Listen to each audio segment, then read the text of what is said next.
ဒီမျိုးသားဟာလေဖြတ်ပြီးလှုပ်ရှားလို့မရတဲ့သူ့ရဲ့ဇနီးတီကိုနေ့တိုင်းရေချိုးပေးနေကြဖြစ်ပါတယ်။ဒါပေမဲ့ဒီနေ့မှာတော့သူရေချိုးကန်ထဲကိုရေဖြည့်ပြီးတာနဲ့ရုတ်တရက်ခြေချော်လဲကျသွားခဲ့ပါတယ်။သူ့ရဲ့ခေါင်းကရေဆေးကန်ခဲပြက်နဲ့ဆောက်မိသွားပြီးတတိလက်သွားခဲ့ပါတော့တယ်။သူ့ရဲ့ဇနီးတီဟာဒီမြင်ကွင်းတစ်ခုလုံးကိုဘာမှမတတ်နိုင်ပဲရင်တမတ်နဲ့ကြည့်နေခဲ့ရပါတယ်။အကြောင်းကတော့ရေပုံပိုင်ကောင်းကရေတွေကအဆက်မပြတ်ဆက်စီးနေပြီးရေမျက်နှာပြင်ဟာသူမရဲ့လေပင်နာအထိရောက်ရှိလာတော့မှမို့လို့ပါ။ဒါပေမဲ့သူမကခနာကိုတစ်ခုလုံးလေဖြတ်နေတာကြောင့်ဘာမှမလုပ်နိုင်ရှာပါဘူး။မကြခင်မှာရေနစ်ပြီးတည်ဆုံးတော့မယ်ဆိုတာကိုသိလိုက်ရတဲ့အခါသူမရဲ့ရင်ထဲမှာအသက်ရှင်ကျန်ရစ်ခြင်းနဲ့ပြင်းပြတဲ့စိတ်ဆန္ဒဆန်းငယ်ဖြစ်ဖြစ်ထားတဲ့ခဲ့ကြီးတွေနိုးထလာခဲ့ပြီးအသေးအတန်ဆက်တင်ရုံးကန်ပါတော့တယ်။သူမဟာခနာကိုတစ်ခုလုံးမှာလှုပ်ရှားလို့ရတဲ့တစ်ခုတည်းသောအစိတ်အပိုင်းဖြစ်တဲ့ညာဘက်ခြေထောက်ကိုအပြုလှုပ်ရှားပြီးခြေချောင်းလေးတွေနဲ့ရေစင်းပေါက်ကတန်ကြိုးကိုလန့်ဆွဲဖို့ကြိုးစားပါတယ်။အချိန်ချင်းကြိုးစားပြီးတဲ့နောက်မှာတော့သူမဟာရေစင်းပေါက်ဖုံးကိုအနှဲငယ်ပွင့်သွားအောင်လုပ်နိုင်ခဲ့ပါတယ်။ဒါပေမဲ့ရေကအလွန်မင်းမြန်ဆန်စွာပြည့်တက်လာနေတာကြောင့်ရေမျက်နှာပြင်ကသူမရဲ့နှာခေါင်းသားအထိရောက်ရှိလာခဲ့ပါပြီ။အဲ့ဒီအချိန်မှာတင်သူမထပ်မံကြိုးစားလိုက်ရာအဆိုးဆုံးအနေနဲ့တန်ကြိုးကပြတ်တောက်သွားခဲ့ပါတယ်။အခုတော့သူမအရာအလုံးပြီးဆုံးသွားပြီလို့ခံစားလိုက်ရပါတယ်ရေတွေကသူမရဲ့နှာခေါင်းထက်ကိုကျော်လွန်သွားခဲ့ပါပြီဒါပေမဲ့သူမလက်မလျှော့ခဲ့ပါဘူးကြန့်ရှိနေသေးတဲ့အင်အားအလုံးကိုစူးစီးပြီးပပလက်စီကိုပို့လွတ်လိုက်ပါတယ်သူမဟာရေပန်းကောင်းကိုလန့်ကင်ပြီးရေစီးဆင်းမှုကိုရှော့ချဖို့ကြိုးစားပေမဲ့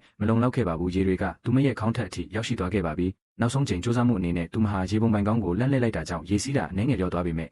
ဒီရေကတော့ရှိနေသေးပါပဲထို့နောက်မှာတော့သူမဟာညာဘက်ခြေရောက်ကိုမြောက်ပြီးရှိသမျှအားကုန်နဲ့အောက်ကိုစောင့်နှင်းချလိုက်ရာရေစင်းပေါက်ကြီးတစ်ခုလုံးအပြည့်အဝပွင့်သွားခဲ့ပါတော့တယ်တဖြည်းဖြည်းနဲ့ရေမျက်နှာပြင်ပြန်ကျသွားခဲ့ပြီးခဏကြာမှာတော့သူမရဲ့ခေါင်းကရေထဲကနေပြန်ထွက်လာခဲ့ပါတယ်သူမရဲ့တတိနဲ့ဇွဲကြောင့်ပဲသူမရဲ့အသက်ကိုကိုယ်တိုင်ကယ်တင်နိုင်ခဲ့တာပါအံ့စရာအကောင်းဆုံးချက်ကတော့ဒီဖြစ်ရဆိုးကြီးဖြစ်ပြီးတဲ့နောက်မှာပဲသူမရဲ့ခနာကိုယ်တစ်ခုလုံးမှာအာယုံခံစားမှုတွေကိုယ်ရဲ့အလိုလျောက်ပြန်လည်ရရှိလာခဲ့တာပဲဖြစ်ပါတယ်သူမဟာရေချိုးကန်ရဲ့ဘေးပေါင်တွေကိုလက်နှစ်ဖက်နဲ့အားပြုကန်ကမတည့်ရလိုက်ပြီးလဲကျနေတဲ့သူမရဲ့ခင်ပွန်းကိုလိုက်လံရှာဖွေပါတယ်ဒါပေမဲ့ထူးဆန်းတာကကျမ်းပြင်ပေါ်မှာလဲလျောက်နေခဲ့တဲ့ခင်ပွန်းဖြစ်သူဟာအဲ့ဒီနေရာမှာမရှိတော့ပါဘူးကျမ်းပြင်ပေါ်ကလှုပ်ရှားသွားတဲ့အမတ်သားတွေကိုကြည့်ပြီးခင်ပွန်းဖြစ်သူဘယ်လိုနည်းနဲ့တတိပြန်ရသွားလဲဆိုတာကိုသူမနားမလည်နိုင်အောင်ဖြစ်ခဲ့ရပါတယ်အဲ့ဒီနောက်သူမစတင်တန်တရားဝင်ပြီးတွေးတော့မိပါတော့တယ်သူငါ့ကိုရင်းနှီးအောင်လုပ်ပြီးတက်ချင်နေတာလားချက်ချင်းဆိုသလိုပဲသူမရဲ့ခင်ပွန်းမှာတခြားမျိုးသမီးတယောက်အောက်ဆောက်ရှိနေတယ်လို့သူမရဲ့သူငယ်ချင်းကပြောခဲ့တဲ့စကားတွေကိုပြန်လည်သိရသွားခဲ့ပါတယ်အခုမှပဲသူမအားလုံးကိုသဘောပေါက်သွားခဲ့ပါပြီဒါတွေအားလုံးကကြိုတင်စီစဉ်ထားတဲ့အကွက်ချလူတက်မှုဇက်သေးပဲဖြစ်ပြီးခင်မုန်းဖြစ်သူကသူမကိုတမင်တက်တက်တရားအောင်လုပ်ဖို့ကြံစီခဲ့တာပါသူ့ကိုတားဆီးဖို့အတွက်သူမဟာရေချိုးကန်းထဲကနေအပြင်ကိုထွက်ဖို့နေလန့်ရှာပါတယ်ဒါပေမဲ့ခနာကိုကအပြည့်အဝပြန်မကောင်းသေးတာမို့လို့အလွန်မင်းဖြည်းဖြည်းချင်းပဲရွေ့ရနိုင်ခဲ့ပါတယ်သူမဟာတကားကိုအားပြုပြီးမတက်ရက်ကရှေ့ကိုရှိသမျှအားနဲ့တိုးထွက်ခဲ့ပါတယ်